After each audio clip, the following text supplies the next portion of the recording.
In this video on matrices, we have three objectives. First, we're going to perform some matrix operations. Then we're going to learn how to multiply matrices three different ways. And then finally, we're going to move matrices around inside inner products. We'll start with a formal definition of a matrix. We'll say that an m by n matrix is a rectangular array of complex numbers with m rows and n columns.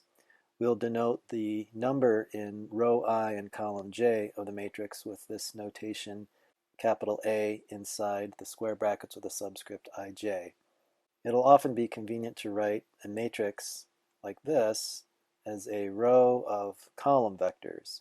So A1, A2, and AN are columns 1, 2, and n respectively of the matrix A. Here's a simple example to illustrate. If this matrix is A, I can write it, since there are four columns here, I can write it like this with A1 through A4. Notice we use the little vertical bar to separate the columns, where A1 is 1, 0, 1, A2 is 3, 1, 0, etc. So here's A1, A2, A3, A4.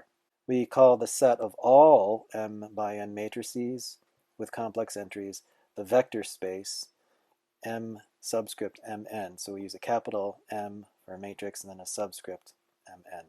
If we're going to do operations on matrices, the first thing we need to define is what does it mean for matrices to be equal? So we'll say that two matrices are equal if their entries are all equal. So this is entry ij in matrix A has to be equal to entry ij in matrix B. Here's a simple example. These two matrices are equal because every number in this matrix is equal to every number in the same position in this matrix. These two are not equal. They only differ here, the 8 and the 5. All the other numbers in this first matrix are equal to all the other numbers here, but it only takes one number to be different for the matrices to not be equal. We add matrices as you might expect. The number in position ij of A plus B is equal to the number in position ij of A plus the number in position ij of B. Here's a simple example. If this is A and this is B, we're going to add these together. We simply add numbers in corresponding positions together. So minus 1 plus 4 gives me 3. 3 plus 0 is 3. 5 minus 2, another 3. Then going down to the second row, 0 plus 2 is 2. Minus 2 plus 1 is minus 1, etc. for all the other positions. If we want to multiply a matrix by a scalar, if alpha is a scalar and A is a matrix, we just multiply each entry in the matrix by the scalar, which is what this formula says. Here's an example. 2 times this matrix is just 2 times every entry in the matrix. So this is the product of 2 times the matrix here. So 2 times minus 1, 2 times 3, 2 times 5, etc. The zero matrix is the matrix full of all zeros. Since matrices come in different sizes, different numbers of rows and columns, we put a little subscript next to the zero numeral to indicate which zero matrix we're talking about. So for example, here's 0, 2, 3. It's a 2 by 3 matrix full of all zeros. Matrix addition and scalar multiplication satisfy these 10 properties. We're going to call these vector space properties. Later we'll see why they're called that, but for now they're just properties that these operations satisfy. The first two are called closure properties. And this simply means that if you add two m by n matrices together, you get another m by n matrix. Same thing if you multiply an m by n matrix by a scalar, you get another m by n matrix. In particular, you don't get something different. So if A and B are both, say, 3 by 5 matrices, when I add them together, I get another 3 by 5 matrix. I don't get a 7 by 9 matrix or a number or something else. If I multiply a 3 by 5 matrix by a scalar, I get another 3 by 5 matrix. I don't get a matrix of a different size, I don't get a number, I don't get a vector, etc. The rest of these properties are pretty familiar. They're very similar to properties of real numbers. So we have commutativity of addition. The order doesn't matter when you're adding matrices together. Associativity of addition. The grouping doesn't matter when you're adding matrices together. A plus a zero matrix is just equal to A, etc. The transpose of a matrix is an operation that doesn't apply to real numbers, only to matrices. We say the transpose of a matrix, and we use this notation A with the superscript T to indicate it.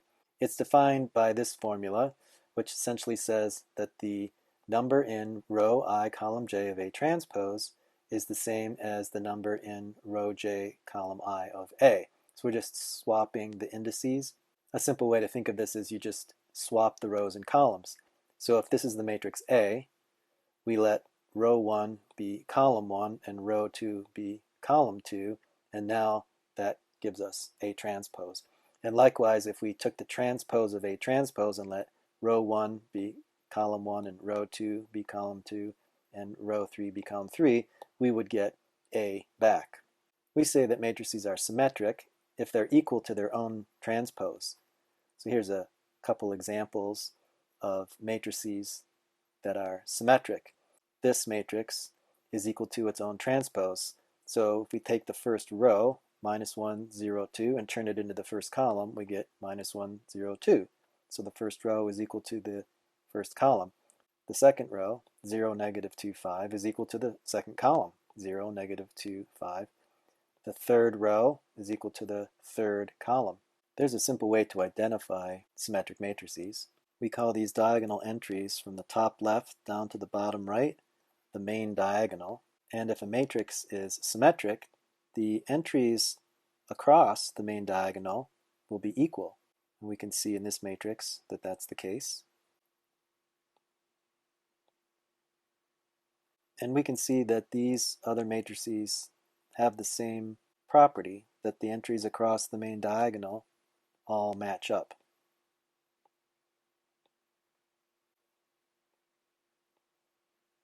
Notice it doesn't matter what the numbers are on the main diagonal, they can be anything. It's the numbers that are opposite the main diagonal, opposite each other, that have to be equal to each other. So this 0 matrix is actually a diagonal matrix. It doesn't matter what the diagonal entries are, but the entries across the main diagonal all match up. Same thing with this matrix, the identity matrix. The main diagonal entries are all the same, but that doesn't matter. The only thing we're looking at is entries across the main diagonal. And in this case, in both of these cases, they are all zeros, but all we care about is that entries that are opposite each other on the main diagonal are equal. So those two have to be the same, and these two have to be the same.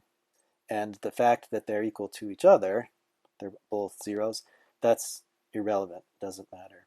We define the conjugate of a matrix by saying that the number in row I column J of A conjugate is equal to the conjugate of the number in row I column J of A. That's what this says. It's easier if we look at some simple examples. Here's a matrix A full of complex numbers, and the conjugate of A is the matrix that contains the conjugates of all the entries in A. Notice if I have a real matrix, like B here, the conjugate of all these real numbers is just these same real numbers, and so here's the conjugate of B. Here are some properties of conjugates. If I take the conjugate of the sum of A and B, it's the sum of the conjugates. The conjugate of a product is a product of the conjugates. The conjugate of the conjugate gets me back to the original matrix A. This last one says if I take the transpose of A and then take the conjugate, that's the same as if I take the conjugate first and then take the transpose. Because the order doesn't matter, we sometimes write it like this: A conjugate with a little superscript T, and this is read the conjugate transpose. The conjugate transpose is something that we'll use quite a bit, so we give it a special name. We call it the adjoint, and we make a special symbol for it that's simpler than the conjugate transpose symbol here. We just put a superscript asterisk. So this is sometimes read A star, but the formal name is the adjoint of A, and it's just equal to the conjugate and the transpose of A. These are the properties of adjoints, similar to the properties of transposes. Now we define a diagonal matrix to be a matrix that has zeros everywhere except on the main diagonal, where it's got any arbitrary complex number. Here are a couple diagonal matrices, which are even easier to identify than symmetric matrices. Again, it doesn't matter what the main diagonal entries are. Everything on the off diagonal is a zero. Since diagonal matrices satisfy the condition for a symmetric matrix, in other words, all the entries across the main diagonal are equal to each other, diagonal matrices are also symmetric. Here's another diagonal matrix. Again, we don't care what's on the main diagonal. We just look at this is called the lower triangle here and the upper triangle. They've got to be all 0. Now we're going to talk about matrix multiplication.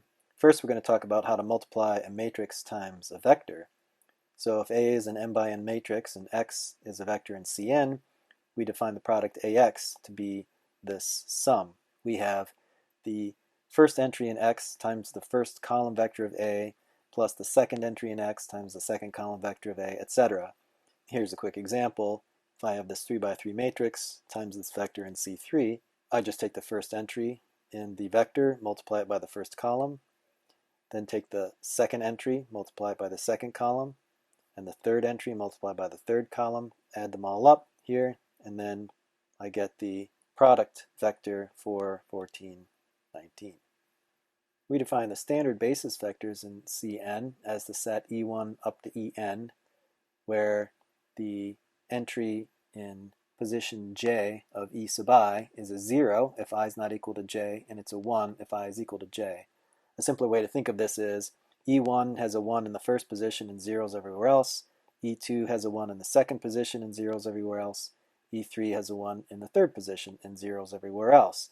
And in C3, there will be 3 standard basis vectors, E1 to E3. In C5, there would be 5 of them. E1 would have a 1 here and then 4 zeros under it. E2 would have a 0 and then a 1 and then 3 zeros, etc.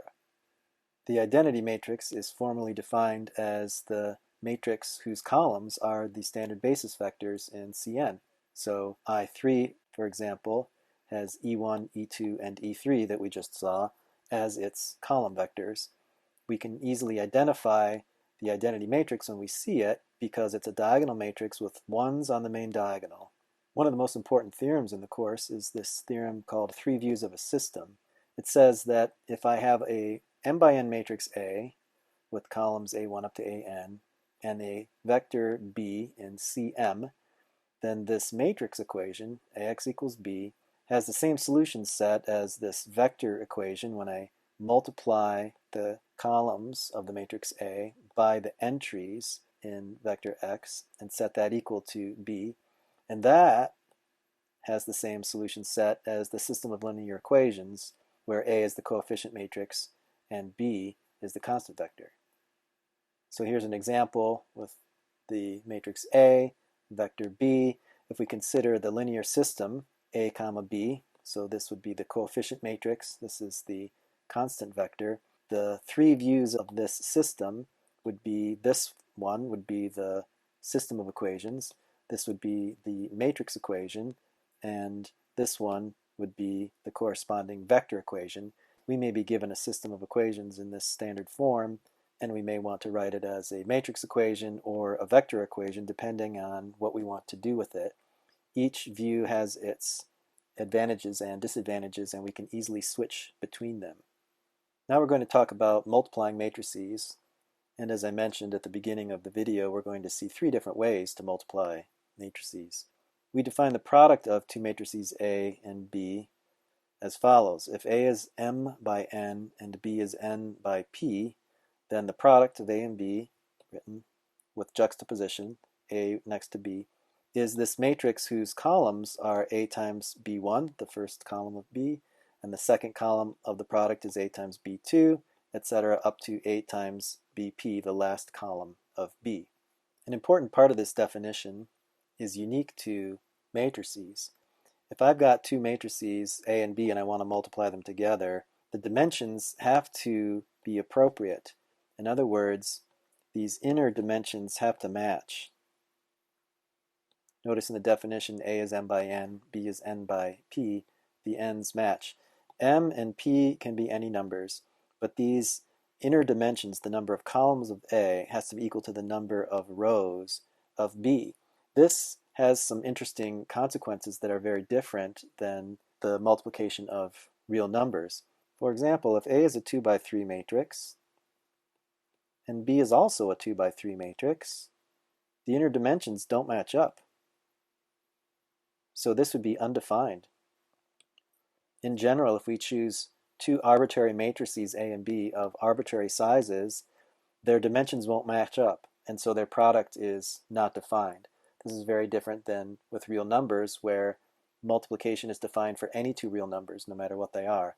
With matrices, matrix multiplication is mostly undefined, only in special cases where the dimensions match, and in particular, the number of columns of A has to be the same as the number of rows of B.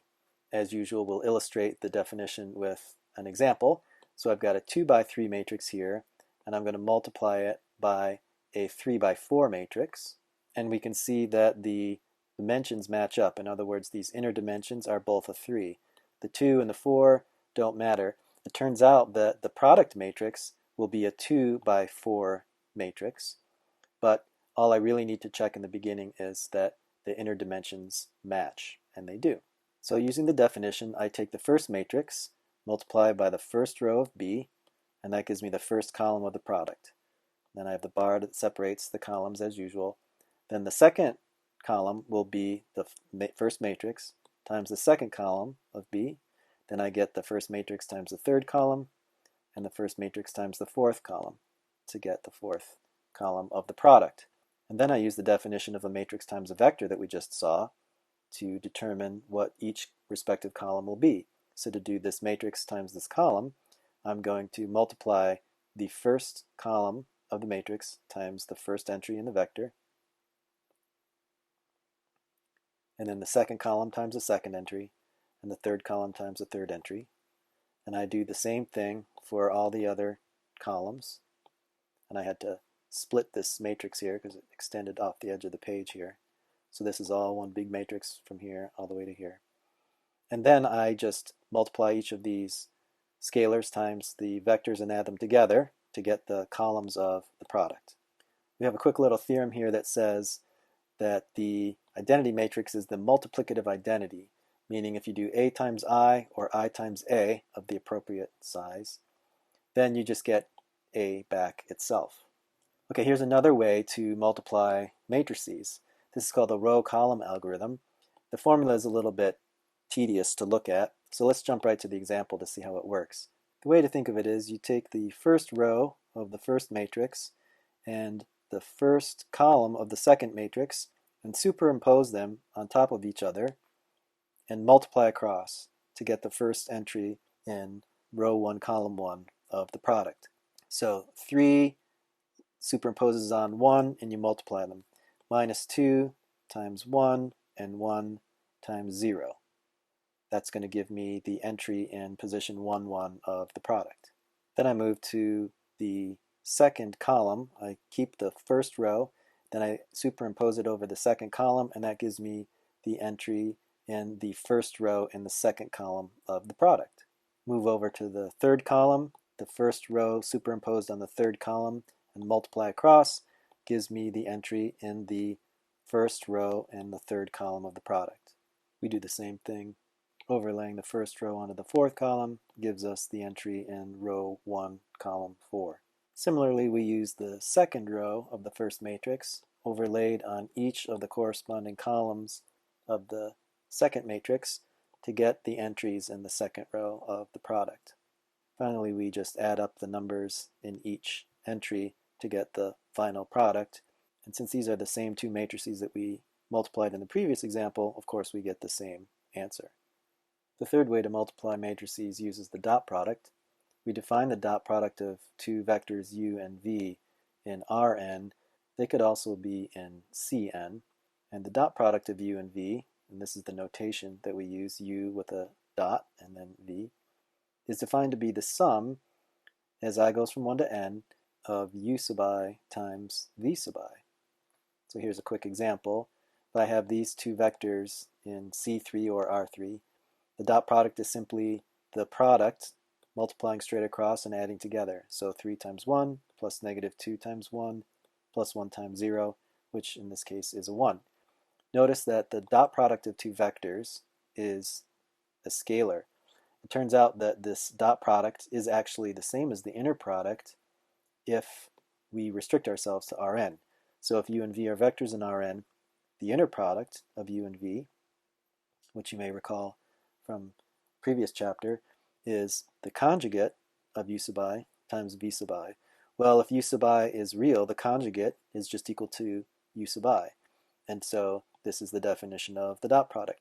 So the inner product is equal to the dot product when you're working in Rn. Okay, now with that definition, we can define the dot product form of the row-column algorithm. So this is just another way to do the row-column algorithm that we just saw. If we write A as a column of row vectors, so in this case, the bold A1, A2 down to AM, these are not column vectors, these are row vectors. So A1 is the first row of A, A2 is the second row, AM is row M. B is defined as usual as a row of column vectors. Then the product is the matrix whose entries are dot products. So the entry in row 1, column 1 of the product is A1.B1. The entry in row 1, column 2 is A1.B2, etc., etc. This is a shorthand way to write the entry in row I, column J. It's the dot product of A sub I with B sub J. We can multiply the same two matrices that we've seen before to see how this is similar to the row-column algorithm. I take the first row and dot product that with the first column. So 3 minus 2, 1, dot product 1, 1, 0. And then the second entry in row 1 is going to be the first row dot product the second column. And you probably recognize that this pattern of taking the row and overlaying it on the column, that's the row-column algorithm. Now we have a more formal idea of overlaying. We're just doing dot products. So to overlay this row on top of this column, that's really just the dot product of this first row written as a column vector with the first column. And I do that for each of the columns of the second matrix to get the entries in the first row. Then I take the second row dot product with each of the columns of the second matrix to get the second row. And then from here, I'm just doing individual dot products. This is actually the example of a dot product that we saw before. 3 times 1 plus minus 2 times 1 plus 1 times 0. Here 3 times 0 minus 2 times 3, 1 times 1 gives me these. And this matrix is literally copied and pasted from the previous example, and we're going to get all the same numbers here, which of course gives us all the same numbers in the product. Matrix multiplication satisfies these 10 properties. Some of them are very familiar. They're the same as the properties for real numbers, the associative property of multiplication, the distributive property of multiplication over addition. There are some properties here that do not apply to real numbers. There's no such thing as the transpose of a real number, for example, or the adjoint of a real number. And there are some properties that are conspicuously missing here that hold for real numbers but not for matrices. One of those missing properties is the commutative property of multiplication. There is no commutative property of multiplication for matrices. The commutative property of multiplication says A times B equals B times A. It doesn't matter what order you multiply numbers. 2 times 3 is 3 times 2. But that is not true for matrices. A times B is not necessarily equal to B times A. And as we saw before, B times A might not even be defined. We can see that if we label the dimensions of each matrix. Here's A times B, m by n times n by p. The inner dimensions are equal, so A times B is defined. But B times A, well, that's an n by p times an m by n, and the inner dimensions are not equal. They don't match, so BA is not defined. Another fact about real numbers is that if the product of two real numbers is 0, that means one of the numbers, or both, has to be 0. But that's not true about matrices. If the product of two matrices is 0, that doesn't mean that one of them has to be 0. Here's a simple example. These are two matrices whose product is 0, but clearly neither matrix is the 0 matrix. So watch out for these differences between the properties of real numbers and the properties of matrices. Finally, we're going to see how matrices interact inside inner products. First off, we're going to see an interesting way to think of an inner product. If U and V are column vectors in Cm, we can write the inner product of U and V as U star V, or the adjoint of U times V, and we're thinking of this right-hand side as matrix multiplication. We can see how this works if we write out U and V as vectors in Cm, so they're columns of M entries. The adjoint of U, if we think of U as a m by 1 matrix, the adjoint is the transpose, so the first column becomes the first and only row, and then we take the conjugate of each of the entries in U. So here's the adjoint of U. So if I multiply the adjoint of U times V, and if I think of this as matrix multiplication, I have a 1 by m matrix times an m by 1. The inner dimensions match up, and so this is defined. And the outer dimensions, remember, tell me the dimension of the product matrix, so it's going to be a 1 by 1 matrix, which is just a number. The bottom line is this is a little trick, a notational trick, if you will. If I ever have the inner product of two vectors in CM, I can write that as matrix multiplication U star V, and vice versa, and this will be handy when we're proving theorems. Speaking of which, here's our first theorem that tells us how matrices behave inside inner products. So if I have the inner product of A times X with Y, I can move the A over onto the Y, but I need to take the adjoint of it. And likewise, I could move the A star, or the A adjoint, back over onto the X if I took the adjoint of the adjoint, which would make it just A again.